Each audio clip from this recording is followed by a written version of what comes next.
আগামী ৯ জুলাই বিভিন্ন কেন্দ্রীয় ট্রেড ইউনিয়ন এবং ফেডারেশন সমূহের ডাকা দেশব্যাপী সাধারণ ধর্মঘট সফল করতে মালদার মানিকচকের মথুরাপুরে জোরদার প্রচার অভিযান মিছিল এবং পথসভার মাধ্যমে শুক্রবার বিকেলে প্রচার অভিযান চালালেন সিপিআইএমের ছাত্র, যুব, মহিলা, শ্রমিক, কৃষক সংগঠনের সদস্যরা।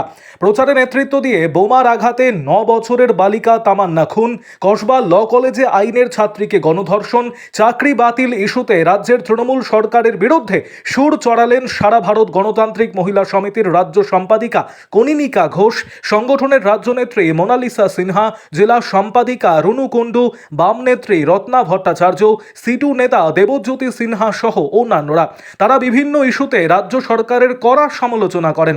সেই সঙ্গে আগামী ৯ জুলাই একগুচ্ছ দাবিতে ডাকা দেশব্যাপী সাধারণ ধর্মঘট সফল করতে জোরদার প্রচার অভিযান চালান। ধর্মঘটে সাধারণ মানুষকে স্বতঃস্ফূর্তভাবে অংশগ্রহণের জন্য আবেদন জানান সংগঠন নেতৃত্ব। আরও আপডেট থাকতে আমাদের ভিডিও শেয়ার ও ফেসবুক পেজটিকে লাইক করে ফলো করে দিন। আপনার পরিবারকে যদি ভালো রাখতে হয়, ছেলে মেয়েটার চাকরি দিতে হয়, পরিবারকে নিরাপদে রাখতে হয়, তাহলে আপনি জগতে সামিল হবেন। আর প্রশাসনকে বলবো, মেরুদণ্ডকে বিক্রি করে দেবেন না। আমরা জানি তামান্নার মা বলেছে আপনাদের উপর ভরসা রাখতে পারে না, কারণ অনুব্রত যখন প্রশাসনের ওই অফিসারকে বড় অফিসারের মা বললে গালিগালাজ করে, আপনাদের মেরুদণ্ডটা বিক্রি হয়ে যায়, প্রতিবাদ করতে পারেন না। আর যখন বামপন্থীরা রাস্তায় নেমে আন্দোলন করে, তাদের ওপর আক্রমণ আনেন। মেরুদণ্ড ঋজু রাখুন, সোজা রাখুন। ৯ জুলাই বামপন্থীদের প্রতিবাদে থাকতে দিন, যাতে আগামী দিনে আপনার ছেলে মেয়ে আমাকে প্রশ্ন না করে যে আমাদের জন্য, আমাদের ভবিষ্যতের জন্য যখন কেউ প্রতিবাদ করছিল, তুমি আমার বাবা হয়ে কেন তাদের ওপর আক্রমণ আনলে, এই কথা যেন আপনাকে শুনতে না হয়। কর্মসূচি ছিল যে ৯ জুলাই, আগামী ৯ জুলাই সারা ভারত ধর্মঘট, হরতাল, ধর্মঘট এবং চাঁদাবাজ। আসলে আমাদের গোটা দেশ জুড়ে বিজেপি আরএসএসের সরকার যে ধরনের জনবিরোধী নীতিগুলো নিয়ে আসছেন, সরকারি ক্ষেত্রগুলোকে বেঁচে দিচ্ছেন ন্যাশনাল মনিটাইজেশন পাইপলাইনের মধ্যে দিয়ে, রেল বেঁচে দিতে চাইছেন, ব্যাংক বেসরকারীকরণ করছেন, এলআইসির শেয়ার বিক্রি করে দিয়েছেন। আবার এমনকি এগুলোর বিরুদ্ধে যে প্রতিবাদও পর্যন্ত যাতে না হয়, তার জন্য শ্রম আইন তুলে দিয়ে শ্রম কোড করছে, যাতে বলা হচ্ছে যে 8 ঘন্টা আগে কাজ করতে হবে। মেয়েদেরকে সেই মে দিবসের লড়াই করে 8 ঘন্টা কাজের অধিকার চাই, 8 ঘন্টার কাজ, আনন্দ 8 ঘন্টার, বিশ্রাম 8 ঘন্টার, এই যে দাবি স্বীকৃত হয়েছে সারা বিশ্ব জুড়ে। আজকে 8 ঘন্টার কাজকে ছেড়ে কত ঘন্টা কাজ করাবেন কোনো ঠিক নেই। বলছেন প্রতিবাদ করা যাবে না, বলছেন শ্রমিক শ্রেণীর শেষ লড়াই ধর্মঘট, এমনকি এই ধর্মঘট করার অধিকার পর্যন্ত কেড়ে নেবে। এর বিরুদ্ধেই হচ্ছে শ্রম কোড বাতিল করতে হবে বলছি আমরা, তার জন্য আমাদের লড়াই। কৃষক ফসলের দাম পায় না, ওরেরা মাঝখান থেকে নিয়ে চলে যায়, লাভজনক দাম পায় না, ন্যূনতম সহায়ক মূল্য নেই, এই দাবি করছি আমরা। এই দাবি প্রতিষ্ঠিত না হওয়া পর্যন্ত আমাদের লড়াই। ভেবে দেখুন, একই কাজ করে যে ছেলে মেয়ে, অথচ মেয়ের মজুরি কম।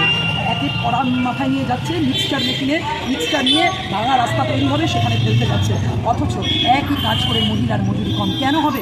সম কাজে সম মজুরি দিতে হবে। একই কাজ করাচ্ছে। আমরা দেখছি এখানে ওই রাজ্যে মমতা ব্যানার্জির সরকার চুক্তিভিত্তিক কাজে তাদের দিয়ে বেশিরভাগ কাজ করিয়ে নিচ্ছেন, অথচ এক কাজ এক মজুরি দিচ্ছেন না। আমরা বলছি সম কাজে সম মজুরি চাই। রেগার কাজ তুলে দিচ্ছেন, সবচেয়ে বেশি রেগাতে কাজ করতেন, 100 দিনের কাজে কাজ করতেন মহিলারা। আমাদের রাজ্যে তো জব কার্ড ট্রেডিং তার কমিশন খায়, চুরি করে সেইটা, আর বিজেপি আরএসএস সেইটাকে ছল করে কাজ বন্ধ করে দিচ্ছে। চলবে না, আবার নতুন করে লড়াই করে আদায় করা হয়েছে কাজের অধিকার। আমরা বলছি জব কার্ডে কাজ দিতে হবে, 100 দিনের কাজকে 200 দিনে পরিণত করতে হবে। এই মহিলারা এখানে সব কাজ করে না, বিজেপি আরএসএস বেঁচে থাকে, আর বিজেপি আরএসএস তাতে বরাদ্দ কমিয়ে দিচ্ছে। চলবে না, মানুষের টাকা নিয়ে আদানি আম্বানির ঋণ খেলাপি ঋণ মুক্ত করবে, আর গরিব মানুষের ওপরে ধার চাপাবেন, গরিব মানুষের ওপরে সুদ চাপাবেন, গরিব মানুষের কাছ থেকে অধিকার কেড়ে নেবেন। চলতে পারে না। এই নিয়ে সারা ভারতের মানুষ লড়াইয়ে নামছেন। ওই লড়াই 9 জুলাই ধর্মঘটের মধ্যে দিয়ে স্বীকৃতি, আরও বেশি সামনের লড়াইয়ের প্রস্তুতি চলবে। এই জন্য 9 জুলাইয়ের লড়াই আমরা সকলে মিলে এই লড়াই চাই, সামনের দিকে এগোক। মানুষ আমাদের সাথে এই লড়াইকে সমর্থন করবেন। আগামী 9 জুলাই ধর্মঘট হবে। ম্যাডাম, আপনার নাম বলবেন? একই সাথে আমি এই কথাটা বলতে চাই, একই সাথে যে এই যে দেখুন একদিকে যেমন বিজেপি আরএসএস দেখুন তার কার্তিক মহারাজের কথা দেখেছেন, আর আমাদের রাজ্যেতেও আমরা দেখছি মেয়েদের উপরে সমানে নির্যাতন চলছে। একদিকে তামান্না তাকে ফোন করলে বিজয় মিছিলের নাম করে কত দূরে বিজয় মিছিল যেতে পারে, ফোন করলে। আমরা দেখছি ল কলেজে, সাউথ ক্যালকাটা ল কলেজে তৃণমূলের ছাত্র পরিষদেই নাকি মেয়ে, তাকে ধর্ষণ করলো। কে আমাদের জানার দরকার নেই।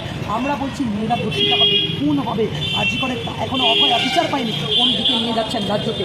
একদিকে কার্তিক মহারাজরা মেয়েদের মোলেস করছেন বিজেপি, অন্যদিকে আমাদের রাজ্যে তৃণমূলের দুষ্কৃতীরা ধর্ষণ করছেন, মেয়েদের নির্যাতন করছেন। আর মমতা ব্যানার্জি বলছেন ছোটো ঘটনা, অনুব্রত পুলিশ অফিসারের বউকে মাকে কী বলেছে আমরা জানি, এগুলোকে ওরা সাপোর্ট করছেন।